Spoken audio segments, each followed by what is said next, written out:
déjà, quelqu'un qui dit: «Je suis une victime», moi je lui demanderais de me dire ce qu'elle veut dire par là. Mmh. Comment est-ce qu'elle définit, elle, le fait d'être victime? Et puis je lui demanderais: «Bon, bah, alors dans quelle situation vous vous sentez pas victime?» Et parce que c'est elle aussi qui va savoir et à ce moment-là, heu, elle peut avoir trouver des ressources, qui sont, je sais pas, un copain qui me dit: «Je suis seul, je me sens seul». Je dis: «OK, quand est-ce que tu te sens seul? Pourquoi?» «Bah, parce que je fais rien, je reste chez moi, je travaille à la maison». Je lui dis: «Bah, alors, quand est-ce que tu te sens pas seul?» Il dit: «Bah, quand je vais, je sais pas moi, je me souviens il y a quelques années, j'ai fait du chant dans une chorale, là, je me sentais pas seul». Je dis: «Bah, alors qu'est-ce qui t'empêche de retourner?» «Ah ouais, mais maintenant j'ai vieilli». «Oui, bah, va faire un essai, tu verras bien, bon». Heu et c'est-à-dire que, encore une fois, chaque personne a dans son passé ou dans son présent des pistes. Et moi, je trouve beaucoup plus intéressant de les aider à regarder ces pistes qui existent, mais auxquelles ils pensent plus, peut-être parce qu'ils pensent que c'est plus possible, Mmh. et de les emprunter à nouveau, puisque c'est des pistes qu'ils connaissent, plutôt que de leur donner, moi, des suggestions qui sont, qui seraient les miennes, mais qui ne seraient pas les leurs. C'est sûr, c'est sûr. Elles ont toutes, les êtres humains aussi en général, hein, ils ont toutes leurs propres solutions, pour, vivre en joie et en santé qui leur En sont, tout cas, pour vivre moins mal. En tout cas, pour vivre moins mal. Tu vois, en santé, ça c'est autre chose, mais tout le monde a des pistes.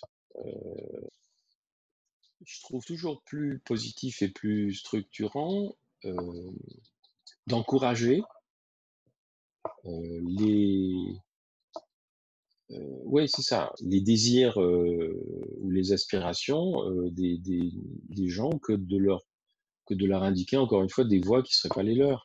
Je vous donne un exemple. Pendant très longtemps, quand j'étais, jeune médecin, j'écrivais déjà, hein, j'écrivais depuis que j'étais adolescent.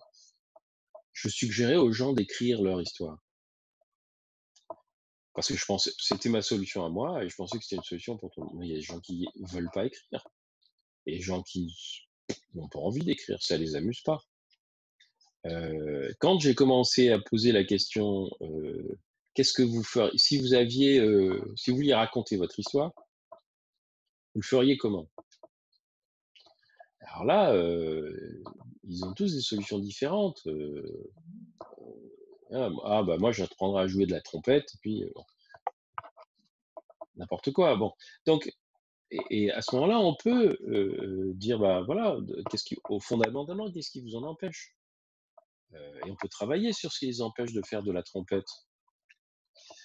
Plutôt que de leur dire: «Ah bah non, la trompette, c'est pas bien, écrivez, vous allez voir, ça va vous faire du bien». ouais, Ça, mais c'est ma solution, c'est pas la leur. ouais, ouais.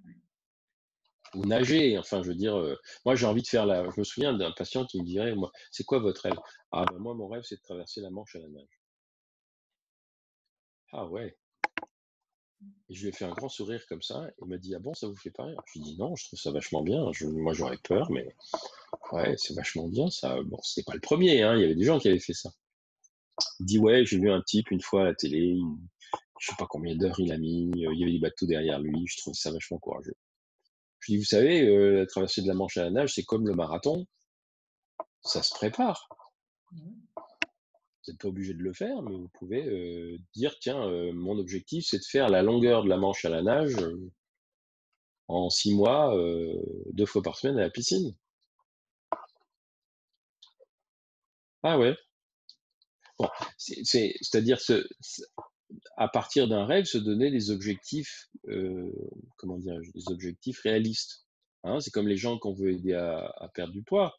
Si vous leur dites: «Faut que vous perdiez 25 kilos», c'est fini.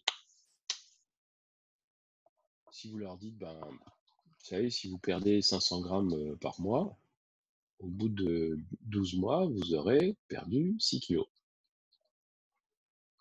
Est-ce que c'est vraiment urgent? Non. Si vous arrivez à faire ça en 3 ans, vous aurez perdu 18 kilos.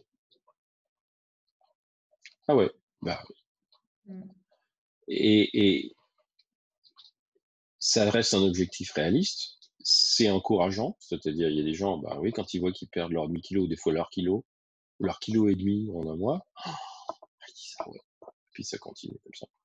On n'a pas besoin de vous voyez, moi je pense que c'est personnellement, j'ai toujours préféré, mais je suis généraliste dans l'âme, c'est-à-dire que je suis quelqu'un qui travaille avec les gens sur la durée. Je leur dis pas: «C'est comme ça, il faut que vous fassiez tout de suite en 5 minutes». Non, ça peut pas se faire en 5 minutes. S'ils sont arrivés, je sais pas moi, encore une fois, quelqu'un qui a pris beaucoup de poids, qui veut le perdre, c'est pas venu en 5 minutes, donc ça va pas partir en 5 minutes. Mais ça va, il y a pas le feu. C'est les discours terroristes qui disent: «C'est urgent, vous allez mourir la semaine prochaine». Non, c'est pas vrai, c'est pas Mmh. vrai.